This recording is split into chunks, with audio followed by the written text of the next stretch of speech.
Olá, pessoas, boa noite.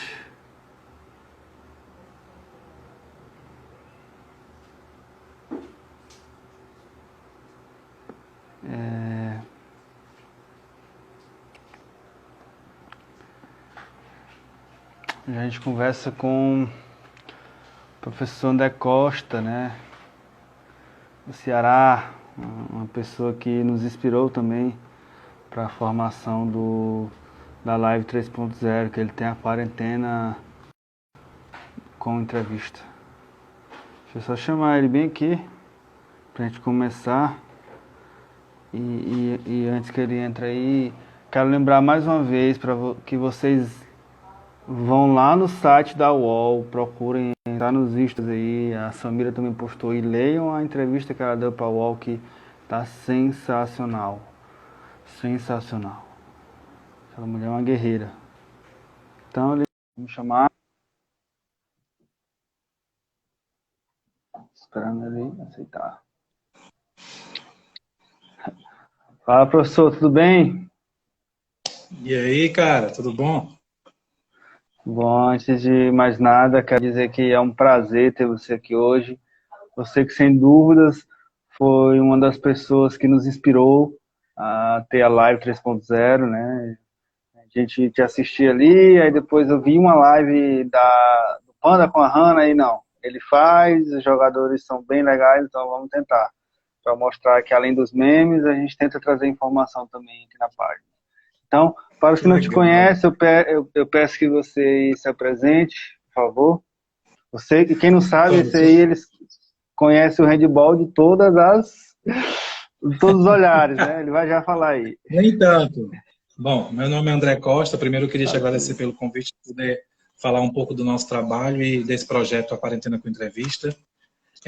Sou de Fortaleza, mas há 10 anos eu estou em Pentecoste, uma cidade que fica a 90 quilômetros de Fortaleza, conhecida como a Terra do Peixe aqui no Ceará. Legal. Precisa tomar um remédio bem aqui. Vai lá, fique à vontade. Que é isso, Timóteo? Nem tanto. Senão minha irmã briga. Vamos lá. Conta como foi o seu início, né? Como que você conheceu o handball? A partir de que momento ele começou a fazer parte da sua vida, desculpa. Bom, eu conheci o handball com 10 anos de idade, na escola. Na verdade, eu fui obrigado a conhecer porque meu irmão praticava a modalidade, e isso era na educação física, eu não fazia educação física, porque eu fazia recreação ainda no quarto ano. E aí, para participar da educação física, para participar da escolinha de handball, eu tinha que pagar, se não fosse aluno da educação física. E aí acabou que eu juntei dinheiro da merenda para poder fazer parte da escolinha dessa escola. E aí foi quando eu conheci o handball, comecei a praticar lá nessa escola, fiz essas loucuras Legal. aí.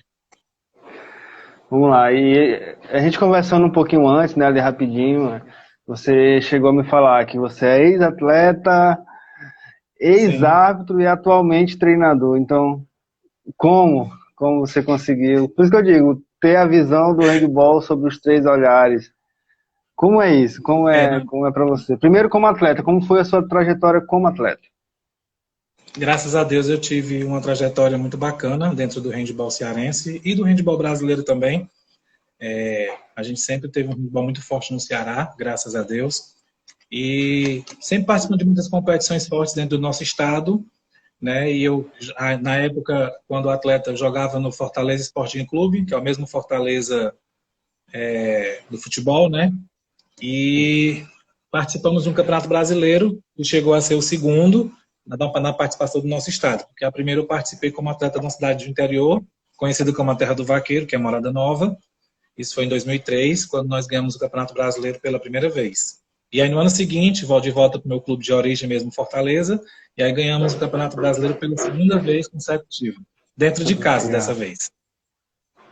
E aí foi indo, né? É, Foi tudo uma construção muito novo. Eu comecei a participar das competições. Em 2000, eu fui embora para São Paulo, né? Joguei no Handball Paulista um tempo. Eu acho que alguém entrou aqui que vai me conhecer, que acho que é o Rafael Camaroto, que eu vi rapidamente aqui. O Camaroto foi um cara que jogou na mesma época que eu em São Paulo, no Osasco. Foi nessa época que eu conheci a Dara, né? Que ela jogava lá no Osasco também. Foi uma experiência muito boa, maravilhosa. Eu cresci muito como atleta, ser humano, como pessoa. E, enfim, então foi uma experiência que se contribuiu muito para a minha carreira esportiva. Inclusive, você falando dessa trajetória, é por isso que eu acho bastante importante trazer pessoas como você aqui, né? É por isso que lá no comecinho da Live 3.0, eu tive a ideia de trazer a Zezé Salles, né? Que são pessoas que já Sim, jogaram handball, às vezes muitas pessoas não conhecem, porque a nossa página, elas são de seguidores mais jovens, né? Por causa dos memes, essas coisas, da brincadeira. E eu gosto de trazer, eu gosto de fazer isso. A história da Zezé, ela tem que ser contada, né? A sua história, né? Pelo que você fala, tem que ser contada. Eu acabo aprendendo também. Infelizmente, o handball ele é muito pobre de informação. É muito difícil conhecer a história do handball brasileiro. E é por isso que a Quarentena com Entrevista nos inspirou e a Live 3.0 hoje a gente tenta fazer isso. Então, prossiga. Você foi atleta, teve uma carreira vitoriosa, como você conta. sim. E depois, como que você virou árbitro, né? Você foi de Sim, atleta na para verdade, árbitro, eu incrível praticamente isso. eu sigo os mesmos passos do meu ex-professor, que continua sendo meu professor, porque eu aprendo muito com ele, que é o Alex Dourado, que ele foi atleta, ele foi técnico, ele foi árbitro, e hoje é um dos grandes técnicos do nosso estado, né? Ele trabalha com handball feminino do Fortaleza. E aí, nesse meio termo de entre atleta, teve um curso de arbitragem, fui convidado para participar do curso. Fiz o curso mesmo só para melhorar os conhecimentos, eu não tinha pretensão de ser árbitro de jeito nenhum. Era uma coisa que eu não fazia, nunca fiz questão. Fiz, aí foi interessante, aprendi bastante, cresci muito como árbitro também, foi uma experiência muito boa. E aí as experiências foram melhorando e aí chegou uma hora que eu tive que escolher ou eu seria árbitro ou eu seria atleta. E aí, nesse momento, já estava perto do fim da carreira também como técnico, como árbitro, como atleta. Um E aí eu atleta. optei por ser árbitro. E graças a Deus fiz uma trajetória muito boa dentro do handball, né?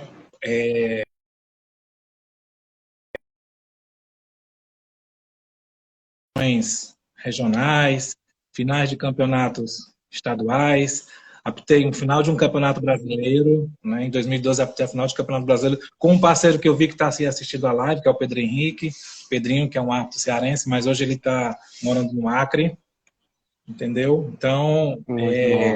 Então foi mais ou menos isso. É, assim, dentro do nosso estado, eu acredito que eu e o Pedro fomos os últimos árbitros nacionais que foi feito no nosso estado. Depois disso, não tivemos mais e o Ceará sempre foi um estado de grandes árbitros nacionais, sempre. Todo curso de formação sempre tinha árbitros nacionais lá para mandar para a federação, para a confederação, para participar das competições. Deixa eu só mandar um alô aqui que eu não posso esquecer. Meu filho está na live também, está aqui assistindo, o Legal. André. Um abraço, meu filho, está no Instagram da mãe dele. Já que aproveitou para estar mandando um abraço pro seu filho, eu vou mandar um abraço aqui pro parceiro nosso, né? Que é o Paulo, da Dali Rende, que inclusive manda uma mensagem aqui, parabéns por valorizar estas pessoas que contribuem para a nossa modalidade. Inclusive, o professor André faz isso muito bem. Você falou uma coisa que me chamou bastante atenção, né? Sobre os árbitros, né? Pelo que eu entendi, vocês foram os últimos, né? Isso? Fomos os últimos árbitros nacionais do nosso estado. Depois da gente, nós não tivemos outro árbitro formado a nível nacional. E você sabe dizer o motivo, por que o problema e o que você poderia pensar para poder mudar isso, né? Porque é bastante importante Bom, ter árbitros sim, renomados no estado. sim. Na verdade, assim, eu sempre acreditei e continuo acreditando que eu acho que o árbitro ele tem que querer ser árbitro. Você tem que gostar daquilo que você está fazendo. E não por interesse pelo dinheiro. Lógico, o dinheiro faz parte de qualquer trabalho, mas eu acho que Uhum. você tem que fazer as suas Tem que ter atividades por consequência, né? amor. Sim, o dinheiro é consequência. E por muito tempo eu e o Pedro fizemos isso por muita vontade, por muito amor ao que nós tínhamos ao handball. Então, eu acredito que o que falta em alguns árbitros é isso, é um incentivo a mais, são referências, né? Porque enquanto eu não era árbitro, enquanto eu não fui árbitro nacional, nós tínhamos referências no nosso esporte. Né? Na nossa modalidade, nós tínhamos grandes árbitros nacionais do nosso estado, então a gente tinha quem se espelhar, a gente tinha em quem crescer. Depois de nós, isso parou. Né? Isso foi Uhum. diminuindo, acabou que nós tivemos que fazer parte do quadro da arbitragem de outro estado, Tivemos que sair do nosso estado para poder apitar competições nacionais e regionais. Então, começou a coisa a desvalorizar de certa forma. E agora voltou, e aí tem um grupo novo, novos atletas também querendo se tornar árbitro. E a gente espera que esse pessoal cresça, que busquem referências, entendeu? Dali Ranger está perguntando quem era minha dupla. Esse aí, o Pedro Henrique, tá aí ele.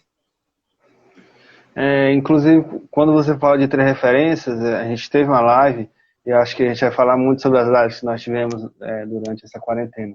Eu tive uma live com o Rogério Pinto, né, o árbitro internacional, Sim. E ele falou que é bastante importante isso de ter referência, né, porque ele teve as referências dele. Hoje eles são referências, ele disse que está muito otimista no cenário nacional dos árbitros que possam estar substituindo eles mais na frente. Inclusive, eu quero lamentar mais uma vez uma perda que a gente teve no nosso handball, né, um árbitro internacional nosso que se foi, do Thiago. Sim. Vamos lá. Sim. Antes que a gente passe para as próximas. Deixa eu só falar. O Rogério foi o que fez meu curso de formação para ato nacional. Ele é que assinou meu certificado como ato nacional. Legal. Meu papai, ele foi árbitro, ele tinha alguns livros, e eu sempre via uma figura ou outra do Rogério, e eu, gurizinho, né, eu tenho 21 anos, e hoje em dia, um dia que eu conversei com ele, meu Deus, eu via nos livros, via nos jogos, e agora conversando com ele, e é uma coisa que eu já perguntei pra ti, mas eu acho surreal, olha assim, meu Deus, eu tô falando com essa pessoa, e que eu só via pela televisão, e às vezes só pela internet. E já que a gente tá falando do Rogério, o quanto a experiência como árbitro, o entendimento da regra te ajuda como técnico, né? Como você repassa isso para os seus atletas? Muito bem. Assim, eu acredito que o técnico, algumas vezes durante um tempo, as pessoas acreditavam que o técnico ele não tinha a obrigação de saber a regra a fundo. Então, eu acho que isso me ajudou bastante, ajuda bastante no meu trabalho enquanto dirigente, porque eu acabo transmitindo os detalhes da regra para os meus alunos. A gente discute muitas vezes a questão da regra, né? Às vezes algum lance que alguém coloca no grupo, aí eles colocam no nosso grupo e perguntam: professor, isso está certo? Se fosse eu, apitaria sim. O que é que o senhor acha? Então, assim, é muito importante, por quê? Porque os meninos criam uma dinâmica de acreditar que aquilo que a gente está passando para eles com relação à regra, 8, 9, 10, seja lá qual for, eles conseguem ver num vídeo, num lance, até num jogo mesmo, quando a gente passa a assistir junto, e aí cria-se uma discussão. Mas a discussão só é possível ser criada por quê? Porque a gente consegue enfatizar isso nos treinos, entendeu? Nas competições que a gente participa. Sim. O que eu não permito é eles se acharem no direito que sabem a regra mais do que os outros. Isso eu não permito. Sim. Mas é claro, a gente tem que estar sempre estudando, isso é fato. Inclusive, a gente tem um quadro aqui na página, que inclusive eu nunca mais postei, que é o que você faria, uma coisa assim, o que você marcaria, que é um momento que a gente dá para os seguidores dizerem o que marcariam num lance, né, polêmico, por exemplo. Cara, eu me divirto pra caramba, alguns brincando, outros falam sério, cada um debatendo, até chegar no bem comum, até a gente procurar algum ato. Por exemplo, no último vídeo eu perguntei pro Rogério: e aí, o que tu marcaria? Então, é muito legal. Só mandar um abraço aqui também pro professor Alexandre Muniz, que é um cara que realiza um grande trabalho aqui no Maranhão. Falando em realizar trabalho no estado, como você avalia o handebol cearense nesse momento? Infelizmente, agora tem a pandemia, mas como é que estava sendo aí? Olha, a gente está num novo momento, trocou-se a gestão agora em 2020.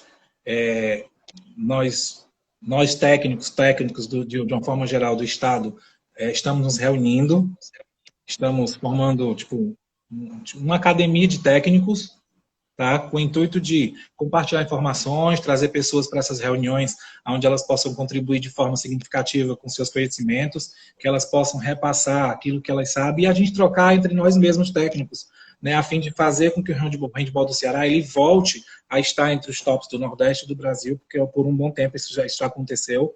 Né, o Ceará sempre conseguiu estar nas principais competições, comandando atletas para as seleções, para os acampamentos. Então, a gente acredita que é necessário voltar isso a acontecer e acreditamos que seja logo. Né? O primeiro encontro aconteceu sexta-feira, foi algo muito bacana, foi assim, excepcional. Tivemos a presença aí de pelo menos 30 a 35 técnicos, né? Discutimos como seriam as próximas reuniões, os próximos temas, porque a questão presencial é mais complicada. Né, porque tem pessoal morando no interior, a capital, tem suas... Só que esse momento de pandemia nos fez perceber que é possível a gente fazer essas reuniões num horário que seja comum para todo mundo, né? E através de um telefone, de um aplicativo. Então, isso facilitou, né? Então, a gente encabeçou a ideia, eu junto com o professor Rogério e mais outros professores, professor Clay, professor Fábio. E é isso, a gente está super empolgado com esse novo momento. A gente acredita que esse grupo está muito interessado realmente em crescer e fazer com que o handebol do Ceará volte de novo, né, a estar no topo do handebol brasileiro. Legal. Inclusive, mais uma vez, citando uma das lives que eu tive, eu conversei com o Marcos Tatá, treinador do Taubaté, e conversei depois com o Diogo. Em palavras diferentes, eles disseram que a linguagem do handebol brasileiro ela deve ser igual. Uma coisa que eu falo no Ceará, se eu chegar aqui no Maranhão e falar a mesma coisa, a gente pode não entender. Então, tem que ter realmente essa interação entre os técnicos.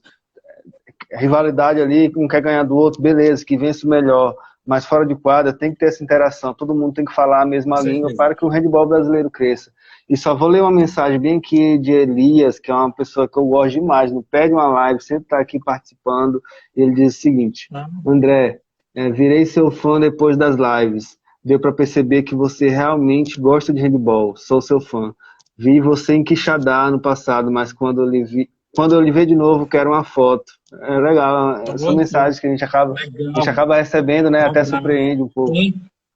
É uma coisa bacana no handball, a gente às vezes não tem dimensão, a gente não faz ideia do trabalho que a gente faz, ou de onde ele chega, ou de como as pessoas recebem isso. Elias, eu fico feliz com o comentário, espero poder conhecer o Elias pessoalmente, eu nem sei se eu conheço, porque o nome está diferente, né? Eu não sei quem é ainda, mas enfim. Mas eu fico feliz com esse feedback, acho que é muito bacana a gente ver e saber, né, que as pessoas acompanham o nosso trabalho, que elas estão vendo a seriedade dele e que elas estão gostando, né, como o Elias acabou de dizer. É muito feliz, muito grato, Elias, tá? A gente do Handball de Pentecoste fica muito feliz em saber que as pessoas estão nos acompanhando e crescendo junto com a gente. Ele não perde uma live. E é um momento, essas lives de aprender, a gente aprende demais. Regras que, por exemplo, o Rogério explicou pra gente, uma forma de aprender, superação, mesmo sem querer. Ontem, na live com Dani Joy, ela mandou a gente ler uma reportagem que a Samira deu sobre como é ser mãe, ser gay e ser atleta. Cara, a matéria perfeita. Então, é isso que a gente quer, são mudar as vidas, né? Eu mandei para muita gente a entrevista que eu consigo baixar e coloco tudo no YouTube, e a entrevista da Samira para o Walk, perfeito. Inclusive, eu quero muito falar com ela. Vamos lá, não perde uma live e vamos falar como que surgiu o Quarentena com Entrevista. E repito, para quem chegou depois, foi um dos quadros que nos inspirou a ter esse momento aqui na Handball 3.0. Ô Everton, sim, cara, a Quarentena surgiu de uma brincadeira. Porque, assim, na verdade, não foi tanto uma brincadeira. Foi assim, uns dias antes de começar a quarentena, de começar a questão das entrevistas, a gente já estava no período da pandemia, eu assisti o filme A 5 Passos de Você. E eu via que dentro do hospital as pessoas se comunicavam dentro de um celular, faziam vídeo para o outro ver como é que estava o dia a dia. Aí eu vendo esse filme, aí quando foi no dia seguinte, eu acordei, eu falei assim, bom, eu acho que seria interessante fazer umas lives, assim, eu nunca tive muita ligação com esse negócio de Instagram. Tinha Instagram, sempre tive, mas não era de fazer live nem nada não, nunca fui, nem gostava. Aí eu deitado, eu falei assim, rapaz, eu acho que eu podia criar uma live assim, para contar a história da trajetória das pessoas. Mas no começo, o intuito era que os meus atletas fossem beneficiados, que eles assistissem as histórias de sucesso e se espelhassem. Só que eu não fazia menção nem ideia de que por trás desse negócio aqui chamado celular Instagram, milhões de pessoas fossem assistir. Aí eu comecei com o Nailson, porque o Nelson já conheci desde novo, né, cearense, já foi melhor do mundo na areia, campeão mundial 6 vezes. Então, na isso ficou fácil. Aí eu comecei a compartilhar com meus atletas e resolvi usar a página da Liga, né, da nossa equipe, não meu particular. Pronto, aí quando eu fiz a do Nailson, eu já fui conversando aí com o Dejandro, aí fui com o Babo, né, o Babo que está em Portugal, depois o Márcio. Eu fui, na verdade, procurando os cearenses. E todo dia eu pensava assim, ó, rapaz, foi desse jeito assim, foi mais ou menos nesse sentido que eu criei a quarentena. Aí eu explicava para os meninos, ó, meu intuito é fazer perguntas criando uma história para contar de como era desde antes de conhecer o handball, como é que ele vivia, até hoje chegar no estrelato. Porque a fase estrela, a fase boa, todo mundo sabe, porque a gente tem rede social para isso. Né? É só você entrar, por exemplo, na página da Ale, você entra lá e você sabe como é que está a vida dela, o que ela faz e o que ela não faz. Mas o que ela fez para chegar onde ela está? Não tem lugar nenhum. Não existe um documentário, não está guardado. Então, o meu intuito foi esse, assim, no começo realmente foi uma brincadeira, né? E assim, eu nem sabia se faziam lives de handball. Esses dias foi que vieram me dizer que acho que a página primeiro, que primeiro começou a fazer lives de quarentena foi a gente, porque até então ninguém fazia live voltadas para o handball. Eu nem sabia disso, porque é uma coisa que eu não acompanhava. E aí, rapaz, deu muito certo, né? A gente foi crescendo e as pessoas foram gostando. E foi isso, começou desse jeito. Começou, na verdade, com o intuito, assistindo um filme, numa brincadeira, com o intuito de fazer com que meus atletas crescessem como pessoa, que vissem histórias de sucesso e os motivassem. Porque até então, a gente não estava tendo treinos virtuais, porque nem isso eu tinha na cabeça ainda. Até isso as lives me proporcionou. Fui aprendendo, entendeu? Fui vendo que, poxa, se eu consigo conversar com a pessoa do outro lado, eu posso fazer com que meus atletas conversem comigo e a gente consiga treinar. Então, aí o tempo foi passando e agora nós já nos tornamos, nós estamos num outro nível, tá? Graças a Deus. Então, a quarentena foi uma coisa que abriu portas. Verdade, verdade. Eu não sei se acontece com você, mas foi assim comigo, né? A gente vai chamando um e um acaba puxando o outro, a gente solta aquela indireta, não, a gente queria conversar. O jogador entra na live, aí vai indo assim. Sim. Inclusive, a gente, vou contar agora a nossa história, né? A gente sempre gostou de fazer live aqui na página, entre os ADMs, ou chamar um ou outro aí, seguidor que pede. Sempre que a gente liga aqui, já sempre tem uma solicitação, e a gente acaba, uma vez, chamando outra pessoa além do convidado. E é assim, sempre a gente fez, né? Pra brincar e tal, tirar sarro. É o que a gente faz aqui na página. E aí teve a quarentena com entrevista que eu vi, depois teve uma live do Panda e da Hannah. Aí o que eu fiz? Não na intenção de fazer live, né? Só que eu tava achando da hora assistir. O que eu fiz? Eu fiz um meme que tava a onda, né? De caixãozinho nas costas lá. Tá até hoje o pessoal fazendo meme com isso. E tinham feito um na página sobre isso. Aí eu, não, chega de morte. Eu vi vamos botar um momento feliz, com a mesma música, só que a Hannah fazendo o gol lá, que praticamente do título, né? Depois a Ana Paula fez um gol, aquele gol que desempatou o jogo contra a Sérvia em 2013. E foi o meme mais curtido da página, foi a Hannah compartilhou, o Panda compartilhou. Aí eu, não, eu vou tentar aqui na brincadeira. Aí eu mandei mensagem pro Panda. Aí, vamos fazer uma live com a gente? Tipo assim, eu pedi no dia, no outro ele aceitou, beleza. Na live com o Panda, não, a Hannah entrou, Hannah faz uma live com a gente e tal. Aí dei a louca. Um dia eu amanheci, mandei mensagem para todo jogador que eu seguia.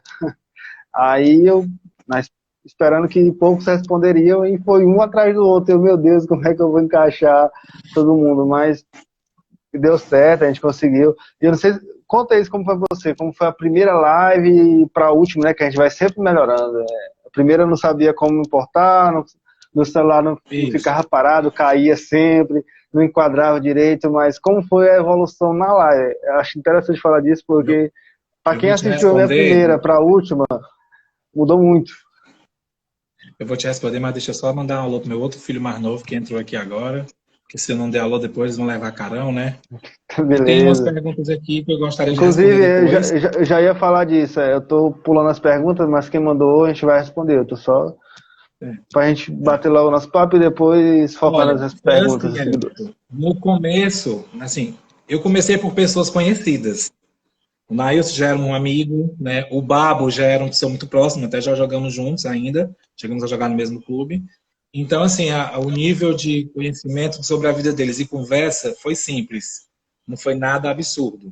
Depois veio o Márcio, e aí foi indo. E aí o tempo foi, a gente vai, cada live que a gente faz, a gente vai crescendo. Só que eu faço a live de frente para o computador, com o celular pregado no computador. Então, tipo, eu tenho uma lista de perguntas, né, para seguir um roteiro. Eu fiz isso logo na primeira entrevista com o Nailson, apesar de saber muito da vida dele desde o começo, mas eu fui fazendo porque eu não sabia o que me esperava pela frente. né? Tipo, então tinha que estar Entendi. preparado para todo tipo de pergunta. Algumas perguntas não caberia a algumas pessoas, porque eu sabia que elas não teriam vivido aquele momento. Então foi assim. Então começou de forma simples, uma pergunta mais sempre voltada para o começo da carreira da pessoa, sempre pela trajetória. O nosso foco sempre foi a trajetória, tá? Para que as pessoas entendessem o que é que fez, o que aquele atleta fez para chegar até ali, porque alguém vai se sentir tocado pela história de sucesso do outro, alguém vai se sentir tocado. Como, por exemplo, quando eu entrevistei a Maísa, que eu conheço a Maísa também desde nova, né, ainda jogando nas categorias de base na quadra, ela não passou por nenhum clube brasileiro para chegar na Europa. O Beach foi que fez com que ela chegasse na Europa. Então, por exemplo, de repente despertou na cabeça de algum atleta do Nordeste ou que sai de algum outro lugar que, opa, então eu também posso ir direto para a Europa sem ter que passar pelos grandes clubes brasileiros. O que aconteceu com a Maísa. Então, se aconteceu com ela, uma prova real disso, pode acontecer com qualquer outra pessoa. Então, o nosso pensamento é exatamente esse, de que uma outra pessoa ela vá se motivar com essa história, que é uma história real. Inclusive, em alguma das nossas conversas, a gente entrevistou a Carol Lima, né, do Beach. E ela contou que começou assim meio tarde, já foi depois dos 25 anos, a carreira dela no Beach. E hoje em dia é seleção. Conversando ontem com a Dani Joia, foi agora para a Europa. Então, tem jogador aqui com 25 anos que já está frustrado. Então, é isso que eu quero. Independente de quantas pessoas assistam, se vai dar muita visualização, pouco. Eu quero que os que assistam saiam com uma mensagem, saiam com uma coisa nova. Inclusive, eu estou treinando agora na quarentena e eu comecei a treinar depois de uma live que eu tive com a Duda. Ela me deu um tapa na cara sem perceber. Bora, vamos treinar, não é momento de parar. Sem perceber, ela falou isso para os seguidores, mas serviu para mim. E agora eu estou treinando aí, está sendo bastante interessante, né? E vamos aí lá. foi Qual isso, a foi gente começou. vai, continua. Pode falar, pode falar. Prossiga. E aí a gente foi, né, melhorando o nível das entrevistas. Quando de repente como eu estou falando do Ceará, então eu pensei assim, bom, se eu vou fazer a live para os atletas cearenses, e eu sei que muita gente vai assistir no Brasil, imagina fazer a live com pessoas que estão na Europa, todo mundo do Brasil assiste. Então eu também tenho que prestigiar o handball do meu estado. E aí, como nós tivemos os melhores do ano 2019, a gente tem uma série também no meio das entrevistas, a gente sempre coloca no meio de algum outro convidado o melhor atleta da categoria do ano anterior. Então, nós já entrevistamos aí o melhor jogador adulto, o técnico cadete, juvenil, já entrevistamos o melhor atleta cadete. Alguns não vão querer participar da entrevista, porque aí fica a critério de cada pessoa. Às vezes o menino é novo, tem vergonha, tem uma certa timidez, e a gente respeita. Entrevistamos uma menina melhor juvenil, por quê? Porque como a gente tem um público grande, é importante que as pessoas vejam quem são os atletas destaques do nosso estado. Né? A gente precisa mostrar o nosso trabalho. Já que a gente mostra a trajetória de todo mundo, né, dos grandes jogadores, por que não mostrar também, no meio dessas entrevistas, a trajetória dos nossos atletas? Eu sou muito bairrista quanto a isso. Eu sempre acho que os nossos são sempre os melhores. Então, a gente precisa realmente promover isso. Tá certo. Inclusive, eu nem sabia disso, né? Mas eu acabei começando isso sem perceber. Comecei a chamar algumas pessoas do Maranhão. Entrevistei já 2 técnicos do Maranhão. Entrevistei um menino que é um amigo meu, Silas, que é diretor de uma Atlética Lendária, que é outra coisa, movimento que eu acho da hora. São jovens, adultos, que muitas das vezes iniciam o esporte só na universidade, que eu acho da hora, que nunca é tarde para você iniciar o esporte. Independente se vai longe... Só um instante que eu vou botar o celular para carregar. Ok. Aí, enquanto isso, eu vou voltando aqui para ler as perguntas das pessoas.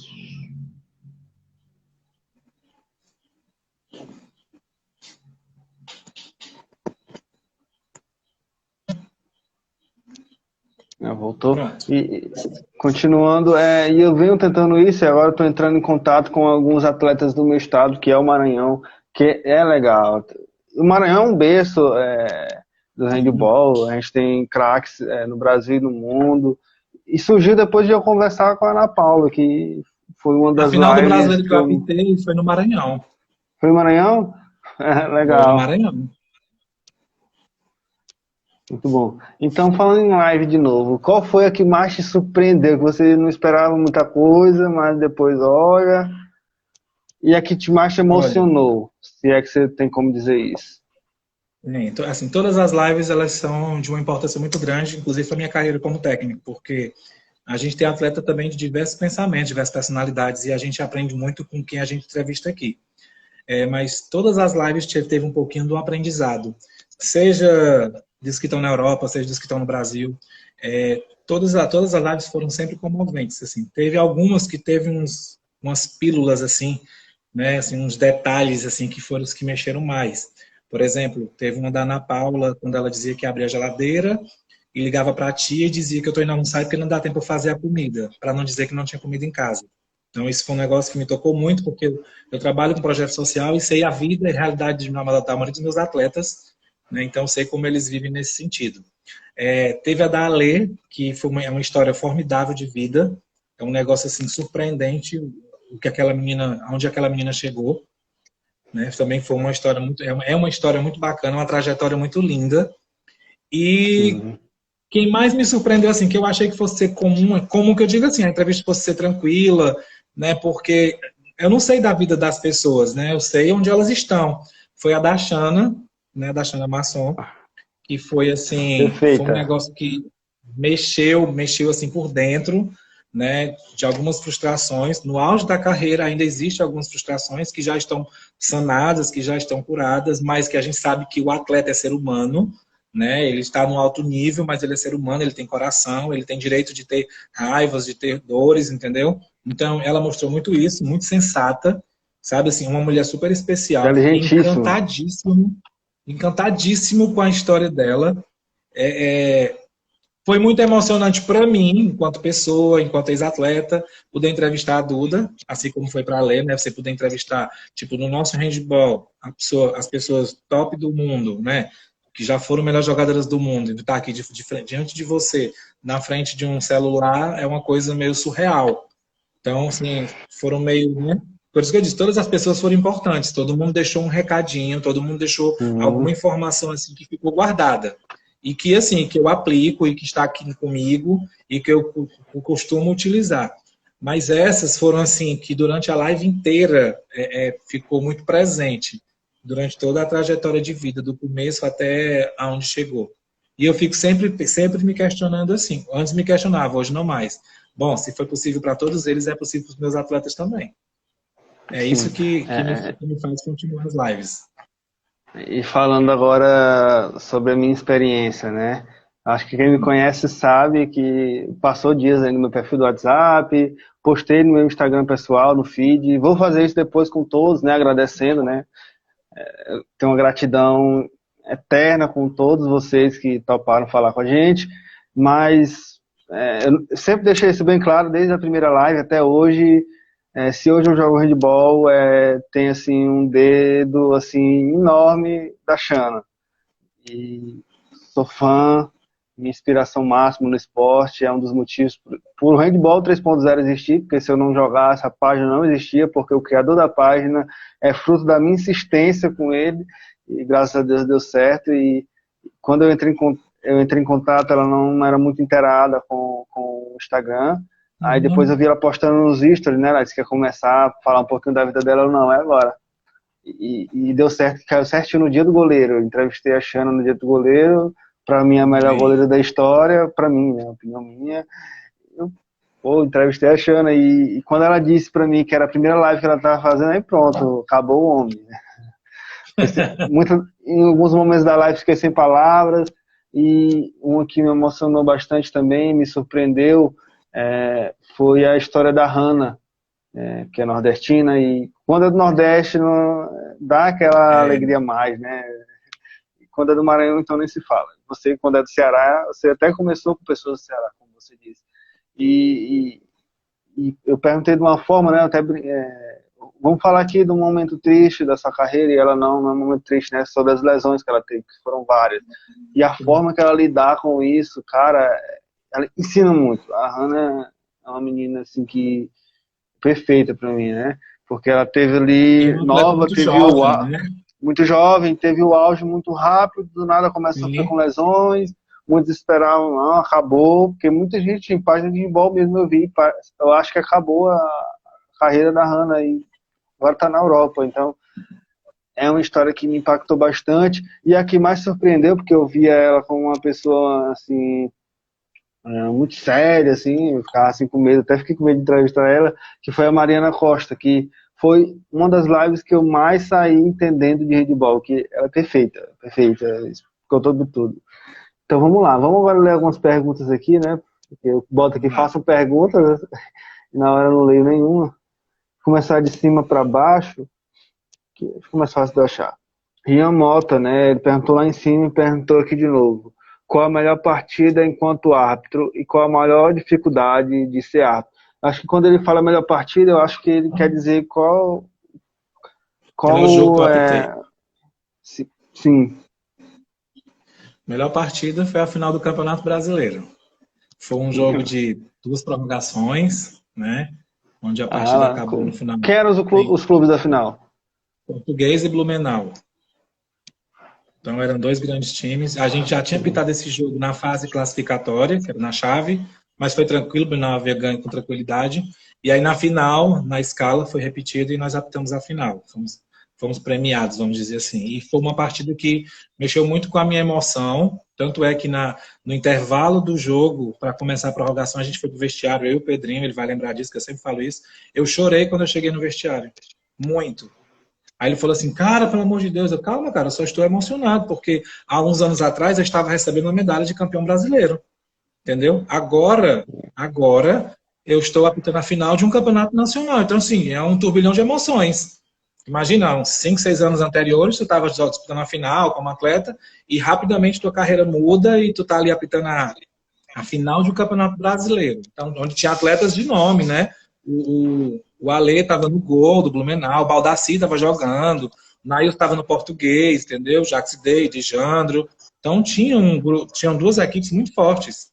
E tinha uma dupla, né, que foi considerada boa, por isso foi premiada por estar na final. E ele disse que tem o que é difícil de ser árbitro, né? Não é isso que ele pergunta também? Isso. Bom, qual a maior dificuldade? Isso. Eu tinha feito uma live aqui já no Ceará falando sobre isso e a única coisa que eu não me faz bem falar da arbitragem é que a gente não consegue caminhar a vida inteira com os nossos pés. Uma hora ou outra a gente vai ter que depender de alguém me convocar, ou você não pode ir para isso, ou se tem mais duplas no estado, vai fulano, vai cicrano. Que assim, na minha concepção, é uma opinião muito pessoal, eu acho que não deveria ser assim, entendeu? Eu acho que deveria ter oportunidade para todos. E a gente sabe que não é assim que funciona, infelizmente, né? Tanto é que eu disse, eu tive que primeiro ter que ir, tive que sair do meu estado com o Pedro para apitar em outra federação. Então, quer dizer, essas coisas são coisas... É a única parte da minha vida no handball que eu não gosto muito de falar da arbitragem. Gosto de falar porque foram coisas boas, conheci pessoas maravilhosas, eu conheci lugares excepcionais, tenho grandes amigos árbitros, já apitaram em competições das minhas equipes em campeonatos escolares, entendeu? Em zonais de campeonato brasileiro, mas... Infelizmente, a parte difícil é essa. A gente não consegue caminhar o tempo inteiro com os nossos pés. É diferente de ser técnico. Por mais que alguém queira te puxar o tapete, mas é o teu trabalho. Todo mundo tá vendo. São muitas pessoas que você vai ter que puxar. Da dupla só são 2, né? Então, puxa dos 2 eu consigo derrubar mais fácil. Entendeu? Então, assim, é a única parte difícil e complicada da arbitragem. Porque o resto é estudar, é se preparar fisicamente, é estudar o catálogo, é estudar a regra, é assistir jogos, entendeu? É criar uma visão de árbitro, assistir os jogos e ficar prestando atenção nas dinâmicas do que o árbitro internacional apita. Então, o resto é muito você. Você com os seus conhecimentos e colocando em prática aquilo que está ali na regra. Essa parte aí não é chata, é mais complicada. Eu, no começo, eu não acreditava que eu achava que era muito fácil fazer curso nacional. Eu fiz 2 vezes. A primeira vez eu tinha 8 meses que eu apitava. Aí eu achava assim, não, eu passo no teste físico e eu viro árbitro nacional. Porque na minha cabeça, quando eu fosse fazer as provas escritas, eu ia fazer conforme os meus conhecimentos de atleta. Me dei mal. Me dei muito mal. Já o Pedrinho, meu parceiro, não. O Pedrinho gosta de estudar regra, ele gosta de ler o catálogo, ele sabe, ele praticamente só tira 10 em todas as provas. Aí, anos depois, no segundo curso, acho que já tinha uns 3 anos que eu apitava, aí nesse ano eu me preparei. Fisicamente eu já estava preparado, e aí me preparei para a questão, para a teoria. Me preparei muito, estudei muito o catálogo mesmo, bastante, e aí nos demos bem e aí saímos de Maceió como árbitros nacionais. É legal. Então deixa eu te fazer uma pergunta aqui. Se das regras do handball que estão em vigente, se você pudesse mudar uma, qual seria? Mudar? Mudar, assim, essa regra tem que sair do handball. Acho que ninguém nunca tinha me perguntado isso. Mas vamos lá. Eu acho que é uma pergunta bacana. Mas assim, já usei algumas vezes, mas eu tiraria, eu voltaria ao normal esse lance de colocar o sétimo jogador. Entendeu? Sim. É, Sim. eu não concordo que substitua o goleiro por um jogador. Poderia substituir um goleiro por um goleiro que vá para a linha. Entendeu? Mas não com característica de atleta, porque quando você está 7 contra 6 que você faz o gol, você está sem goleiro. Quando você tem Sim. 7 que alguém é o goleiro, você tá com o goleiro jogando na linha, são duas coisas diferentes. Eu acho que eu tiraria esse detalhe. Já usei algumas vezes, já me dei bem, já me dei bem em alguns lances, mas eu tiraria isso. Porque na minha cabeça ele não descaracterizou nesse momento o handball, o nosso handball normal de ter um goleiro. Porque assim, o goleiro é permitido que ele jogue na linha, então que ele saia do gol e vai jogar na linha. Então você substitui um Mas, goleiro, você bota um goleiro que joga na linha e ele vai jogar na linha. mas ainda não, acho que nem resolveria, que antigamente os clubes usavam a camisa separada aqui com buraco e o jogador de linha Sim, continuava indo pro gol. Então tinha que tirar isso mas, também, mas né? ele era, tá, mas ele era goleiro, né? Ah, mas Ele ele está continuava. identificado, entendeu? Entendi. Então, assim, a figura goleiro, ele sai da quadra. Sim, Hoje, na regra hoje, você bota 7 jogadores de linha e fica sem o goleiro. Então, assim, na sem minha o concepção, goleiro. esse Então detalhe se eu ele. poderia tirar. Esse detalhe eu poderia tirar. Não acho muito, eu não achei muito bonito visualmente, não. Ou é porque tá sofrendo muito com isso por aí? Não, eu tô falando, eu uso muito isso, eu já usei algumas vezes já. Já usei o sétimo jogador tirando o goleiro, já, assim, já fiz isso. Já fiz isso. Inclusive foi um dos debates em nossa live com o Morten, né? Que foi outra pessoa que me surpreendeu bastante. Eu pensei que ele era sério. O Morten é um Não, brincalhão, aquele cara é muito engraçado. Do nada ele bateu na mesa no meio da live. Pai, eu me espantei, meu Deus, ele tá quebrando as coisas. Vamos ver se eu acho outra pergunta aqui.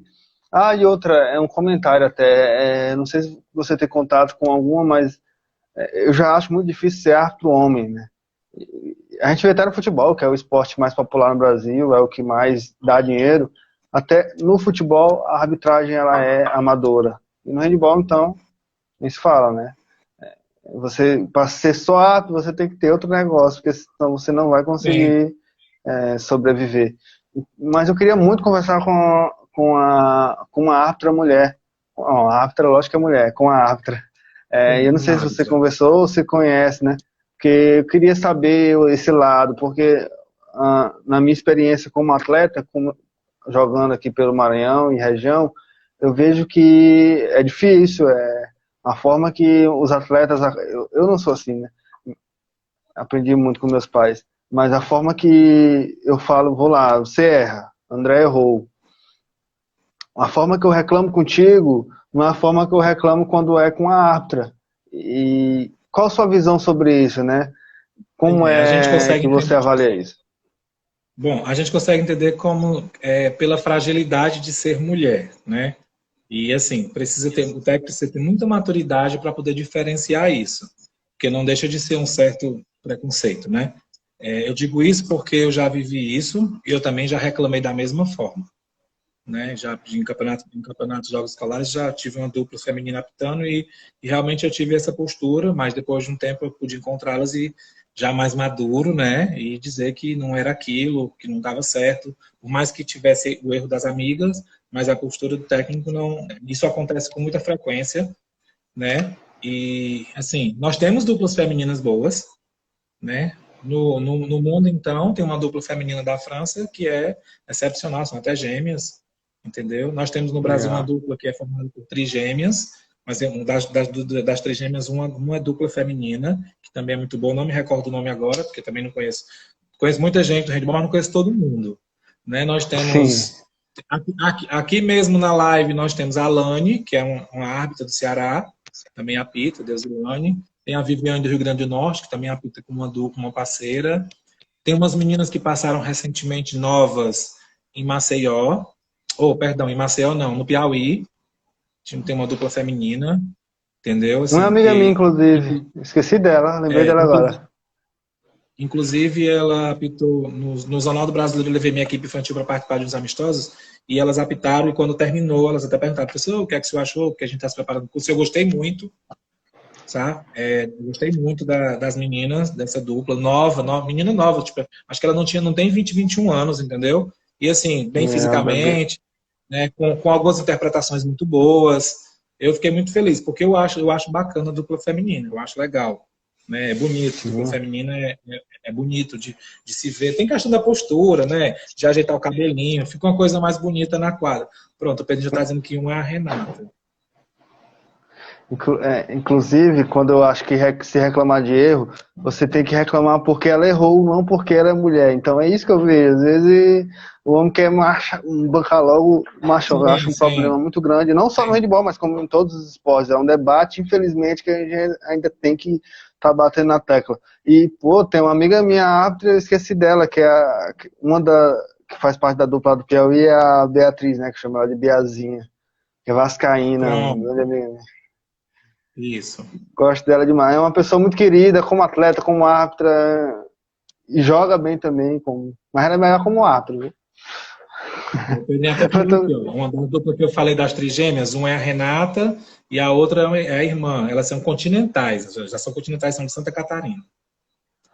Legal. Vamos ver se eu acho outra pergunta bem aqui. Teve uma pergunta lá em cima, eu perdi, mas eu lembro mais ou menos como é. Como que você avalia, de que forma você faria, é até difícil falar isso, para que o handebol brasileiro ele seja uma potência mundial, né? A gente sabe que a gente sempre bate na tecla de investimento no handebol, que o handebol tem que crescer, mas a gente vê que ninguém faz nada. Assim, faz, né? Cada um na sua região ali, mas ainda é muito pouco. Devia, como eu disse mais uma vez, todo mundo falar a mesma língua que o esporte cresça. Olha,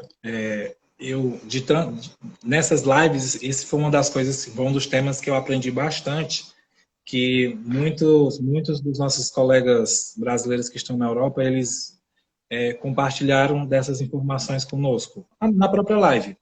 Então, a gente vê que o handebol europeu ele tem um sucesso, muito sucesso, assim, aliás, primeiro porque ele é o esporte número 1 de a maioria dos países, né? O nosso número 1 é o futebol.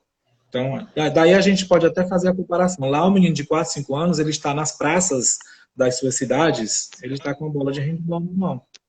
Nas nossas cidades, os meninos estão nas pracinhas com os papais com a bola no pé. Porque pode ser um Ronaldo, um Mário, um Zico, um Neymar, entendeu? Então, assim, nós poderíamos um dia virar potência? Eu acredito que sim, nós somos um país imenso, né? De 5 regiões enormes. Então, assim, eu acredito que essa cultura, se ela for mudada aqui no começo, na base, na iniciação, né, que nas aulas de educação física, aquelas aulas de educação física, os professores eles sejam voltados para a recreação, na segunda série, na terceira, com atividades lúdicas que sejam voltadas para o handball, para coordenar essa criança, para desenvolvê-las. Eu acredito que esse é um momento que talvez a gente desse um start diferenciado. Entendeu? Assim, porque todas as pessoas que eu entrevistei de diferentes países, elas falaram a mesma coisa. O Babo falou que em Portugal está dando uma volta na praça, numa praça mesmo assim, num parque, e tem lá uma praça, tem lá 3, 4 praças com quadras, e tem crianças brincando de handball. Então, assim, eu acredito que o Brasil poderia, sim, virar potência, senão não teríamos ganho um campeonato mundial. Ganhar um campeonato mundial já mostrou alguma coisa. Já mostrou que, nós temos algo que pode ser plantado e trabalhado. Eu penso assim que a gente poderia um dia virar potência mundial. Sim, sim. Se eu só te interromper rapidão, não só ganhar o mundial, mas a gente vê o masculino e as meninas, embora não estejam num processo de renovação, no último mundial a gente viu, né, que as meninas elas jogaram de igual para igual, novamente com as europeias, e o masculino, apesar de ter perdido os Jogos Pan-Americanos, ele teve a melhor participação do Brasil em mundiais e jogando de igual para igual com todos os europeus que enfrentou. E o que eu vejo a diferença principal é na intensidade. Então, dá ser trabalhado. E é de jogos até, então E quanto mais os brasileiros estiverem jogando em grandes times, e eu estava conversando com a Dani, né? A gente pensa que para todo mundo é bom na Europa. Não, tem jogador que vai lá que não tem essa frequência de jogos. E eu vi uma live do Thiago que ele tem essa de jogar de quarto, domingo, terça e sábado. Então, quanto mais jogadores brasileiros estiverem nesses grandes clubes, a intensidade vai melhorar. Se todo mundo trabalhar com o bem comum, a gente vai ter resultados ainda melhores. E eu acredito muito na classificação dos meninos, através do pré-olímpico. E, infelizmente, por um motivo ruim, eu acho que eles têm até um gás a mais aí para trabalhar, para acabar passando para as Olimpíadas. Tem uma coisa que eu fiquei curioso, Pedro HM Costa. Falam sempre do André como atleta, árbitro e técnico, mas não citam muito o lado Cartola. Foi o diretor técnico da liga e ajudou bastante no crescimento da modalidade. Gente, o professor André faz tudo. Eu já fui diretor técnico, não da federação. A gente tinha uma federação cearense de handebol e depois mudou para a Federação de Handebol do Estado do Ceará, mudou a nomenclatura, e no meio disso existia uma Liga Cearense de Handebol, onde o Pedro aí era o presidente, e o período que nós ficamos, nem lembro se foram 2 anos ou 3, algo assim, eu era o diretor técnico. Tipo, eu gosto muito de realizar as competições. Eu gosto dessa parte de contato com o atleta, de organizar, de montar tabela, de fazer congresso técnico, entendeu? Assim, é uma coisa muito bacana, porque envolve gente, você está perto das pessoas e as pessoas tiram dúvidas e você percebe que você é muito útil, entendeu? Principalmente nesse momento, nesse período de competições, né? Aqui na minha cidade, eu também trabalho na Prefeitura Municipal. Eu sou monitor, eu sou monitor de esporte da Secretaria de Esporte e organizo também os jogos escolares da minha cidade. Então, assim, eu gosto desse contato com o atleta, com o aluno, com o professor, né, na busca de melhorar a modalidade. E aí aqui não é só o handball, né? Eu estou professor da Liga de handball, mas também eu sou professor do município, sou técnico da equipe da cidade, do infantil até o adulto, masculino. Eu sou responsável por essas categorias. Legal. E só uma coisa que eu lembrei bem aqui, ó, que eu também tenho, não um computador, mas quando eu não posso ligar um computador, eu deixo o caderninho aqui do lado. Por isso que eu fico olhando muito aqui pro lado. Vamos lá. Qual a sua principal qualidade, lembra do seu tempo de atleta, como árbitro e como técnico? Sabe dizer? Principal qualidade como atleta? Sim, Eu acho que nas três eu sempre tive a mesma qualidade. Eu sempre fui muito dedicado naquilo que eu vou fazer. Eu sou muito perfeccionista. Assim, sem soberba nenhuma, eu sempre fui um grande atleta. Quando eu era atleta, eu sempre fui muito dedicado, sempre treinei muito. Quando eu percebi que a arbitragem podia ser um caminho legal, eu também me fiz muito para ser um grande árbitro. Graças a Deus eu tive esse reconhecimento das pessoas. A gente ia para os jogos, a gente via quando terminava os nossos jogos aqui mesmo no estado, que a gente conhece todo mundo, e aqui os perdedores às vezes nos parabenizavam pela partida. E como técnico difícil, também é uma né? coisa muito... Sim. Como técnico, que ainda é uma coisa nova, porque só tem 6, 7 anos que eu sou técnico. Ainda é muito recente. Mas das 3 áreas, das 3 lacunas do handebol, foi a mais apaixonante até hoje. Né? Assim, é a que mais me dá prazer. Atleta era muito bom, é muito bom ser atleta, é excelente. Mas como técnico, eu acho que é você viver assim, você ensina e alguém faz o que você ensinou.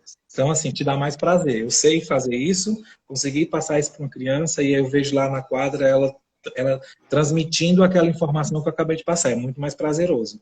Mas a minha dedicação é a mesma de quando era atleta e de quando árbitro. Né? Eu gosto muito de estudar, só não gostava de estudar a regra, porque eu achava que era fácil passar no curso nacional. Depois que eu vi que não era, eu comecei a estudar. Mas eu estudo muito essa parte de dirigente, né? Acompanho muito a escola espanhola, tenho muito material, estudo esse material, eu passo nesse momento de pandemia eu tenho passado isso para os meus alunos através de reuniões online, eu tenho feito tudo isso. Então, assim, uma das qualidades é a questão da dedicação. Legal. E conversando aqui um pouquinho com você, eu percebi que você, acho que se importa muito com a formação de atletas. E eu vou querer que você fale sobre isso agora. Mas antes disso, quais foram suas referências aí como técnicos no Brasil, né? Fora deixa pra lá. Eu quero valorizar os brasileiros agora. Como eu te disse, eu sempre fui muito bairrista. Eu comecei com um professor chamado Marto Brasil, né, que me ensinou muito na base, né, muito na iniciação mesmo assim do zero. E depois passei pela mão do professor Piauí, cheguei na mão do Alex, que é onde praticamente eu estou até hoje. Tenho contato, é uma pessoa que faz parte da minha vida, é como se fosse um pai para mim. Então, assim, eles foram minhas maiores referências quanto técnicos, assim, aprendi muito com eles. E aí depois, quando eu virei dirigente, né, quando eu virei técnico, além dos conhecimentos que eles me proporcionaram, o Alex é uma pessoa que sempre, quando eu tenho alguma dúvida, eu entro em contato. Eu não tenho vergonha de perguntar, não tenho. Alex, isso aqui, às vezes ele vai assistir alguma partida minha, aí ele fala assim, ó, depois a gente precisa conversar que eu acho que você fez um negócio assim muito errado, que você poderia ter ganho e você perdeu o jogo. Ele me dá muito esse feedback, eu gosto muito disso. E Legal. tem o professor Rogério, que eu peço material, me manda. Tem o professor Juliano do Piauí, que quando eu tive a oportunidade de aumentar os meus conhecimentos, ele estava se preparando para o Mundial Escolar. O Jordi estava indo para casa, para a terra dele, e ele me convidou para passar uma semana no Piauí. Então, assim, aprendi muito em 4 dias. Imagina você ser novo, acho que eu tinha 2 anos que eu era técnico, 3, eu passava 24 horas do lado do Jordi, conversando com um cara sobre handball. Então, assim, né, os conhecimentos, eles vão aflorando, tudo que você pergunta, ele te responde. Então, são essas pessoas assim que eu tive muito como espelho e que me ajudaram muito no meu crescimento enquanto dirigente.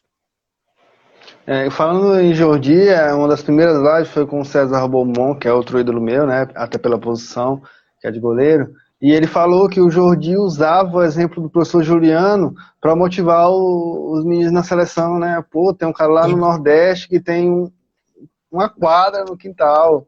Então, cara, isso é demais. Isso é demais. Tem A sim. história do Juliano, a gente entrevistou ele também, você também, que eu vi, é demais. São pessoas assim que a gente quer pro nosso handball para que eles cresçam. Então, Sim, como é, sim. já acaba, né, que dá essa 1 hora de live, mas como é o seu trabalho aí em formação de atletas e para encerrar depois disso, quais são as suas pretensões através do handball cearense? Onde você quer chegar? Tem quantos minutos aí? Tem 3, mas depois a gente liga de novo. Eu acho que você tá, se tiver com tempo, pode ser? Não, tenho sim, porque senão, porque pode, no meio da fala, ter que cortar, entendeu? Por isso que eu Tem perguntei se já 3 estava minutos próximo de aqui. acabar. Então, assim, só repete aí que eu perdi o pensamento. É, uhum. Sim. Como é o seu trabalho, né? O que você Ah, tenta sim. fazer na formação de Pronto. atletas? Eu trabalho, como eu te disse, sou monitor de esporte da Prefeitura Municipal, da Secretaria de Esporte, e eu desenvolvo um trabalho num bairro de periferia aqui, num projeto social, né? Então, assim, eu gosto de trabalhar com essas crianças que estão em vulnerabilidade social, alguns sim, outros não, mas que moram nesse bairro de periferia, no intuito de transformá-los não só em atletas, transformá-los em cidadãos, porque eu também fui de bairro de periferia, né, e consegui me tornar um cidadão do bem. Então, acredito que eles também possam, e aí dentro disso eu os acompanho na escola. Graças a isso, eu tive a oportunidade de ser agraciado com 3 filhos. Eu tenho 3 filhos adotivos, né? Os 2 estavam aqui assistindo. O Lucas é o mais velho, não está. O Lucas já me deu um neto. Aí tem o André, que tem o mesmo nome que eu, e tem o Mariano. Então, eu sempre prezo pelo lado muito social dos meus alunos, né? A gente treina diariamente, de segunda a sábado. Sempre foi assim, né? Eles ficam na Queria. escola, eles treinavam na escola, na parte da iniciaçãozinha, e depois passando para o ginásio principal da cidade, quando vão crescendo, vão melhorando as condições técnicas, a gente vai passando para a equipe infantil, e aí por aí vai. Agora, há um ano parou, porque eles cresceram muito rápido, desenvolveram muito rápido, e a gente teve que dar uma mudada. E aí, por conta dessas lives, a gente começou a fazer um trabalho multidisciplinar, né? Eu fui escutando Pediram várias até para você falar pessoas. disso. Isso. Então, vamos encerrar para começar de novo, que é uma coisa muito bacana que eu gosto de Sim, falar. sim. Só para citar quem perguntou, pediu para falar, foi o Gilson Maia. Isso? Sim. Provavelmente você conhece, né? Ele é nosso psicólogo do esporte. Legal.